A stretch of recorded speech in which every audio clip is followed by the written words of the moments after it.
Me presento, mi nombre es Hardy Miller, soy trabajador social de la Dirección de Servicio de Salud Araucanía Sur. Soy jefe de la Oficina de Bioética del Servicio de Salud y secretario del Comité Ético Científico. Y también soy docente del programa de salud familiar de la Facultad de Medicina de la Universidad de la Frontera. Así que primero me siento muy honrado de que me hayan solicitado hacer aquí en esta mesa las veces de moderador. Así que muy contento. Darle las gracias a Daisy también, que ella es una becada de medicina familiar, que nos está acompañando hoy día y que va a hacer ahí las veces de comunicación con el chat. Y quisiera presentar primero el título de la mesa. El título de la mesa, ¿no es cierto?, que se llama Dilemas éticos del fin de la vida, morir en tiempos de pandemia. ¿Ya? Y a lo mejor más que hablar de dilemas, ¿no es cierto?, aquí van a surgir algunos problemas éticos que se han suscitado, ¿no es cierto?, en este contexto de pandemia. Ahora, hablar de la muerte, ¿no es cierto?, en pandemia no es un nuevo debate. Seguramente hace 10 años atrás, cuando fue la infección de ébola, ¿no es cierto?, en otros países, en Europa, en Asia, es un tema que también estaba vigente, pero es un viejo debate que hoy día en nuestro país vuelve a aflorar como sociedad y seguramente desde lo ético, lo bioético hay mucho que decir y hacer. Como algunas reflexiones de inicio, pensaba, y a propósito de una videoconferencia que escuchaba hace poco tiempo, en el mes de junio, de una universidad importante en nuestro país, igual, hablaban de un diálogo bioético de la muerte en tiempos de pandemia y hacían referencia a cómo hoy día el desarrollo tecnocientífico nos ocupa un lugar importante y nos ha ido cada vez alejando de este fantasma de la muerte, que finalmente siempre se termina imponiendo. Entonces, para acompañar a los pacientes y su familia en este tránsito, la labor de profesionales de salud, de equipos, de programas de trabajo, hoy ocupan un lugar de interés en la atención de salud y para así hacer que se va complejizando en este contexto de pandemia. Bueno, para profundizar de este tema y compartir sus experiencias, hoy día nos acompañan 3 destacadas profesionales, las voy a presentar. La profesora Loreto Rodríguez Barros, ella está presente, ¿no es cierto?, es doctora en filosofía por la Academia Internacional de Filosofía de Liechtenstein, me dice Loreto si lo dije bien o no, es especialista en humanidades médicas y en ética médica, es docente del Departamento de Salud Mental de la Universidad de la Frontera de Temuco y miembro del Comité de Ética en Investigación del Servicio de Salud Araucanía Sur. Ella va a iniciar la presentación con una presentación, valga la redundancia, que lleva por título Cuidados paliativos, un desafío en tiempos de pandemia. ¿Ya? También quiero presentar a nuestra segunda integrante de esta mesa, que es la doctora María José Puga Jung. La doctora Puga, ella es médico cirujano, especialista en medicina familiar, especialista en cuidados paliativos, magíster candidata en bioética, es jefa de la unidad de alivio del dolor y cuidados paliativos del Hospital Base de Valdivia y presidenta del Comité Ética Asistencial del Hospital Base de Valdivia, y su presentación lleva por título Final de vida en pandemia y el deber de propiciar una muerte digna. Y la última integrante de nuestra mesa, ¿no es cierto?, es la doctora Carmen Nadal Agost. Ella es médico de atención primaria, es Master of Clinical Science Family Medicine de la Universidad de Western Ontario, en Canadá. Es además magíster en bioética de la Universidad de Desarrollo de Chile. Es directora del CEFAM, doctora María Latif Saadi, de Rancagua. Presidenta del Comité de Ética de División de Salud Corporación Municipal de Rancagua. Y presidenta de la Comisión Asesora de Ética Asistencial del Ministerio de Salud, ¿no es cierto?, y además profesora adjunta de la Escuela de Medicina de la Universidad de O'Higgins. y ella nos va a compartir una presentación que lleva por título Dignificar el fin de vida en tiempo de pandemia. Entonces, sin más preámbulos, quiero dejar presentando a María Loreto Rodríguez. Loreto, ¿quieres tú subir tu presentación o te la subo yo? No, la voy a compartir ahora, a ver si la encuentro aquí. Bueno, gracias Hardy, ¿no es cierto? Y gracias al equipo, quien organizó, ¿no es cierto?, este congreso de salud familiar. Y, ¿no es cierto?, para mí, de alguna manera, era también un desafío poder algo aportar, ¿no es cierto?, en términos de cuáles son como las claves, de alguna manera, entre comillas, del momento, ¿no es cierto?, del término de la vida en tiempos de pandemia. Es difícil, creo yo, tocar este tema. ¿Por qué? Porque no solo por un tema, de alguna manera, lo que implica en términos médicos, en términos clínicos, en términos, ¿no es cierto?, de salud familiar y atención primaria, sino porque es una realidad vital que toca lo más profundo de la vida humana. Yo pensaba, cuando elaboraba algo de estas ideas, eh, que no era fácil, porque es entrar en una tierra donde hay algo tan privado, yo diría tan sagrado también. ¿Mm? El término de la vida, ya sea por pandemia o no, ahora nos toca por pandemia, es lo más grande de algún modo, junto con el nacimiento, son las dos experiencias más vitales que definen muchísimo, ¿no es cierto?, el estatuto de la vida humana. Y lo digo así, porque por mucho que la muerte o la vida nos acaece, es un regalo, es algo que nos acaece en términos de vida y algo que acaece en términos del cese de la vida o de la muerte, en ambas experiencias seguimos siendo persona humana. Qué distinto es cuando la vida de otros seres vivos termina, porque en definitiva, cuando la vida humana termina siempre en su estatuto de ser humano y de dignidad. Por lo tanto, yo he pensado muchísimo que no es solo aquello que algo acaece a la vida humana, sino en la cual la vida humana también participa. Participa cada persona en despedir y de entregar su vida, de algún modo, y participa toda la comunidad, ya sea familia, ya sea comunidad amplia, sociedad, etc.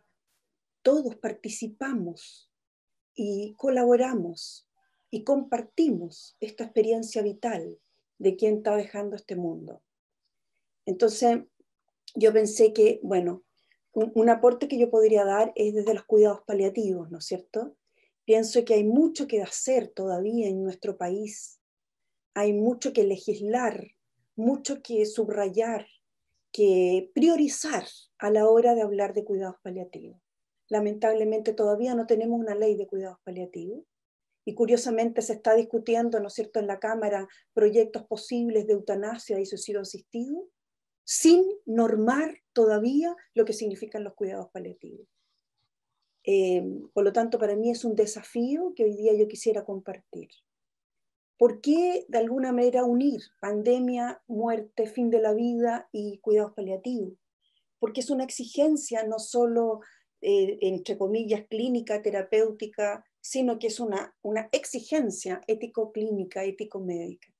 Los cuidados paliativos, como bien lo entendemos, nace, ¿no es cierto?, como un corpus y está definido por la OMS desde el año 1990.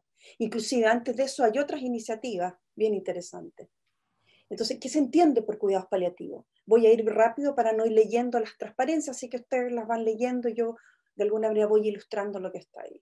Es como un corpus, ¿no es cierto?, de toda una serie de cuidados, de acciones, de estrategias para acompañar al paciente terminal cuando ya de alguna manera, ¿no es cierto?, no tenemos mucho que ofrecer en términos terapéuticos, pero sí podemos de alguna manera ofrecer todo lo que significa el acompañamiento en los cuidados del dolor, ¿no es cierto?, en el sostenimiento de la vida, acompañamiento psicológico, social y espiritual, para, entre comillas, acompañar al paciente moribundo, ¿no es cierto?, al término de su vida. Es una exigencia para la calidad de vida de las personas. No es solo, alguien me decía, bueno, pero eso es como una iniciativa de la atención primaria que depende de las buenas voluntades y que en definitiva no hay como una exigencia ético-médica. A ver, si ya no hay nada que ofrecerle al paciente desde un punto de vista de tratamiento, ¿acaso no hay algo que le podamos ofrecer desde la salud familiar, desde la atención primaria, para ese, de alguna manera, término que sea lo más indoloro posible, lo más propio a su calidad de vida, para una mejor calidad de vida? Pienso que este cuidados paliativos se enmarca dentro de una serie de principios que hay veces que como que no los visualizamos. Y yo los invito hoy día a visualizarlos.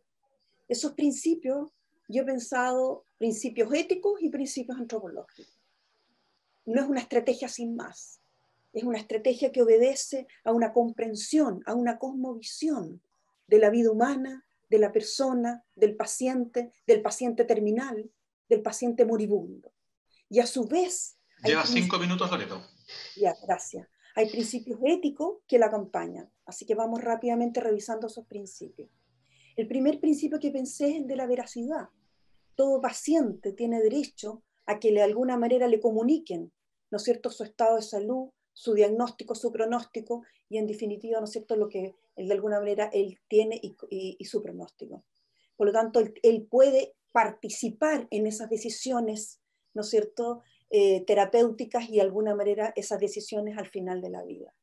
El segundo principio es la proporcionalidad, ya lo voy a explicar con más detención, el esfuerzo terapéutico, el consentimiento y la delegación de ese consentimiento por parte del paciente, el principio tutiorístico, que bien poco se escucha hoy día y que es muy importante, y el principio fundamental para mí en esto, que es el no abandono. Bien. ¿Qué principios antropológicos iluminan estos cuidados paliativos al final de la vida? Primero, el respeto por la vida del paciente, reafirmar la importancia de la vida, aunque sea paciente terminal, pero es un paciente vivo en proceso de muerte. Cuando alguien discutíamos hace mucho tiempo atrás si la muerte es un evento o es un proceso, yo pienso que son ambas cosas. Es un proceso y a la vez es un evento. Entonces, en ese proceso hay implicada también valores antropológicos. Segundo, respeto por la dignidad humana. No puede morir una persona sin su dignidad inalienable, insustituible, ontológica. El tercer punto es la aceptación de que la muerte es parte de un proceso de nuestra existencia humana. Por lo tanto, todos vamos a morir, es una realidad fundamental, vital, existencial. Y también entonces hay exigencias éticas para ese, entre comillas, buen morir. Y el último principio, yo creo que toda persona tiene derecho a vivir, a morir en comunidad. Esa comunidad no es un ente ausente, es una entidad que de alguna manera acompaña, colabora, favorece este buen morir. Por lo tanto, tiene que haber un acompañamiento físico, psíquico, social y espiritual. Eso es lo que plantean, ¿no es cierto?, los cuidados paliativos. Vamos rápidamente al criterio de proporcionalidad. ¿Por qué yo puse el criterio de proporcionalidad? Porque es evidente. Cuando ya vemos, ¿no es cierto?, que no podemos, que de alguna manera, ¿no es cierto?, el beneficio de la terapia, el de alguna manera no se condice con el esfuerzo terapéutico, con todo lo que le estamos haciendo, evidentemente que tiene que haber un juicio de proporcionalidad de costo-beneficio. Entonces, cuando ya no hay nada más que ofrecer de un punto de vista terapéutico, evidentemente que tampoco se trata de abandonar al paciente, sino que vienen, ¿no es cierto?, ahí a entrar y a ser protagonistas los cuidados paliativos. Por lo tanto, hay un criterio de proporcionalidad que es importantísimo, que de alguna manera lo manejemos a la hora de tomar decisiones. ¿Qué es lo más conveniente? ¿Qué es lo más beneficioso para nuestro paciente? ¿Hasta dónde vamos a llegar con los esfuerzos terapéuticos? Entonces hay que hacer un juicio, ¿no es cierto?, del bien esperado, ¿no es cierto?, versus el mal soportado. Hay una cosa de justicia, ¿no es cierto?, de equilibrio entre el esfuerzo terapéutico y el fin esperado. Cuando eso, de alguna manera, me dice que el esfuerzo terapéutico ya no es posible porque en definitiva el pronóstico, ¿no es cierto?, y el fin esperado, en definitiva, no, ya no podemos seguir con ese esfuerzo. Evidentemente le podemos ofrecer al paciente todo este corpus de cuidados paliativos. Bien, el segundo principio que quiero revisar con ustedes es el principio tutorístico. ¿Cuántas veces hemos actuado sin pensar que las consecuencias de nuestros actos deben garantizar algún beneficio? Este principio, que lamentablemente hoy día ya poco se escucha, de alguna manera nos exige, ¿no es cierto?, nos convoca a que tenemos que pensar que todos nuestros actos deben garantizar no solo un no maleficiente, un no daño, ¿no es cierto?, sino que también debe garantizar un beneficio. ¿Cuál es el beneficio que está detrás de tal o cual esfuerzo terapéutico? Bien. Entonces, ¿es lícito de algún modo suspender tratamientos cuando uno dice, bueno, ya no hay nada más que ofrecer? Sí, claro que es lícito. Y eso no significa un acto eutanásico. Para mí, los cuidados paliativos evidentemente vienen a ordenar esto y vienen de alguna manera a despejar las dudas respecto a actos eutanásicos, ¿no es cierto?, suicidios asistidos o dejar morir. No es lo mismo. Y esto se ilumina precisamente con este principio tutorístico. Bien. 10 minutos, Loreto. 10 minutos llevo ya, correcto. Entonces, bueno, uno de los objetivos, ¿no es cierto?, de los cuidados paliativos, mantener el control del dolor, ¿no es cierto?, y de alguna manera la administración de los síntomas, ¿no es cierto? Pero para mí es muy importante esto porque muchas veces tenemos que tener en cuenta la situación de cada persona. Cada paciente de alguna manera nos va de alguna manera a diseñar una estrategia en el dolor, ¿no es cierto?, y en el alivio de los síntomas es original, personal, única, específica. Bien, sigamos. Bien, entonces de alguna manera todos estos cuidados paliativos aseguran, ¿no es cierto?, que hay una serie de condiciones para un buen morir en el paciente, o para de alguna manera el término de la vida lo más digno posible. Que haya un bienestar, ¿no es cierto?, físico, psíquico, social y espiritual. Bien. Entonces no se trata de cortar la vida, tampoco se trata de prolongar la vida de modos, ¿no es cierto?, exagerados o de alguna manera forzosos, sino se trata de alguna manera de respetar ese, entre comillas, ese proceso de muerte inminente que de alguna manera está dentro de la naturaleza humana y que nos exige estar también en ese espacio, en ese momento. Bien.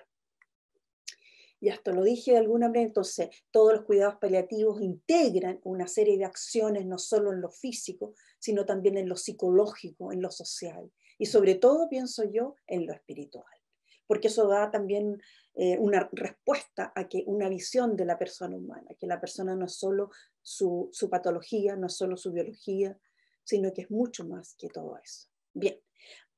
No me voy a detener tanto en esto porque después viene, me parece, una de las dos otras ponencistas que hablan del equipo, ¿no es cierto?, que debe ayudar a enfrentar esto.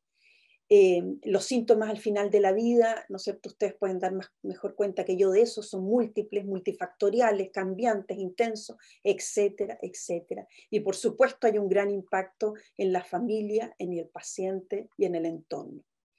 Podemos distinguir en la etapa del morir, ¿no es cierto?, una etapa preagónica, una etapa agónica, voy a ir rápido, pero hay una situación interior en cada persona que no es fácil aceptar la muerte, ni tampoco en la familia. Entonces, hay sentimientos encontrados, hay de alguna manera, es la gran despedida de la vida, y por lo tanto pueden haber una serie de síntomas que podríamos de alguna manera acompañar, ayudar y conducir y colaborar, tanto en el paciente como en la familia. Bien, entonces, ¿cuáles son esas necesidades de los pacientes? Por supuesto, alivio físico, también alivio psicológico, y necesidades sociales y necesidades espirituales. Yo creo que aquí hay como un gran espacio donde deberíamos reflexionar como comunidad. Yo pienso que más que a veces que todo el acompañamiento que hacemos, ¿no es cierto?, físico-terapéutico, cuántas veces a veces los pacientes nos piden tiempo, apoyo, conversación, que le ayudemos a comprender qué significa la muerte. Y yo aquí pienso que es una gran tarea pendiente, que los profesionales que acompañan a ese, ¿no es cierto?, paciente terminal podamos responder a esa gran pregunta que tiene el paciente terminal sobre su propia vida y su propio morir. No se muere sin uno. Entonces hay una elección de la muerte de algún modo. ¿En qué sentido digo esto?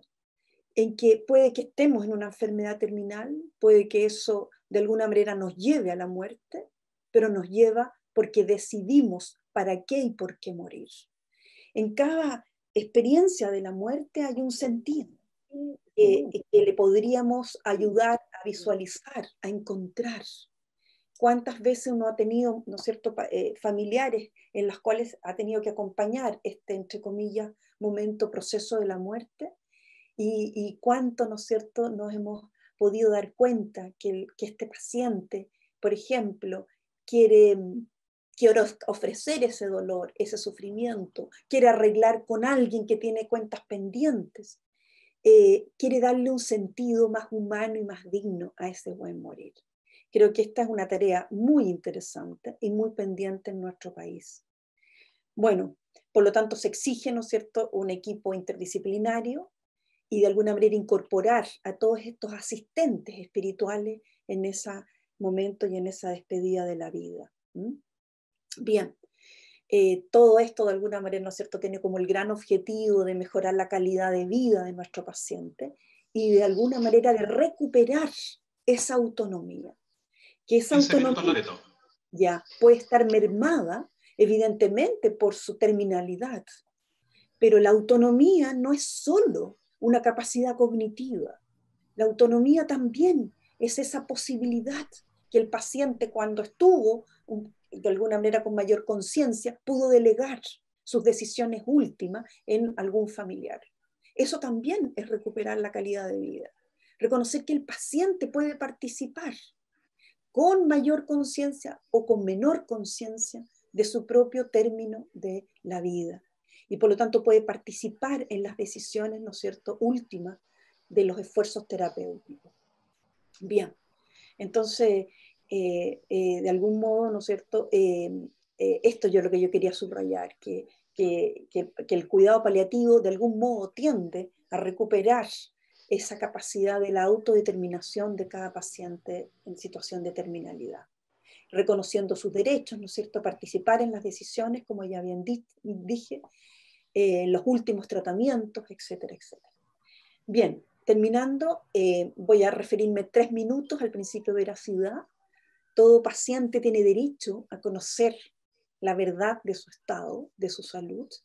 Por lo tanto, pienso que evidentemente que esa verdad tiene que irse entregando en el modo que el otro la pregunte, que el otro está de alguna manera también dispuesto a saber, pero tampoco la podemos ocultar así sin más, porque es parte de esa verdad, es parte de él en la cual eso le va a ser partícipe y va a ser posible que él tome decisiones, ¿no es cierto?, libres, autónomas y desde él, digamos.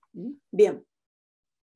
Rechazo a medidas extraordinarias. Todo paciente tiene el derecho a rechazar medidas extraordinarias. Eso es un principio ético fundamental. Y dejar y esperar que la propia enfermedad siga su curso natural. Por lo tanto, tenemos que también respetar ese derecho a la limitación del esfuerzo terapéutico. Y el último principio, antes de terminar, principio de no abandono. Creo que este principio que se habla muy poco hoy día en ética médica y en cuidado en general, ¿no es cierto?, en los pacientes terminales, en la terminalidad, exige que de algún modo un paciente terminal no es un paciente que se pueda dejar así sin más. Hay medidas de soporte vital y sobre todo medidas de soporte vital de un punto de vista psicológico y espiritual.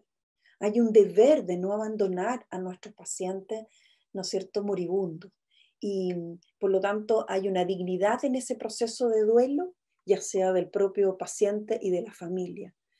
Hay una exigencia de acompañar, ¿no es cierto?, a la familia y al paciente. Hay experiencias preciosas en este sentido.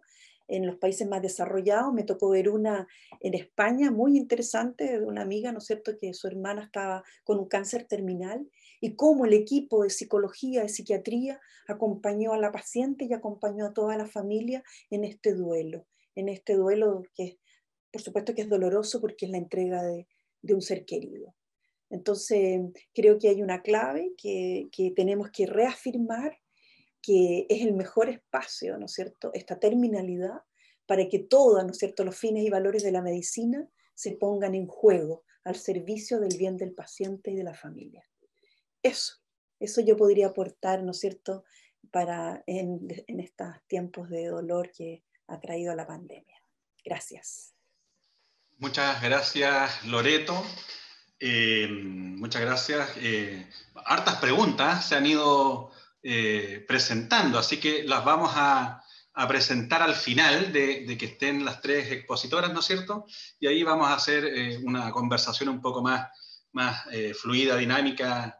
Así que muy bien, muchas gracias, Loreto. Relevar de lo que tú refieres, ¿no es cierto? Una excelente puesta al día del punto de vista conceptual, ¿no es cierto?, el marco de valores, los principios involucrados en esta etapa, ¿no es cierto?, en el fin de la vida, y siempre poniendo en el centro, o enmarcando más bien los conceptos, el marco de la dignidad, ¿ya? De todos los involucrados, no solamente del paciente, también de los miembros del equipo y la familia.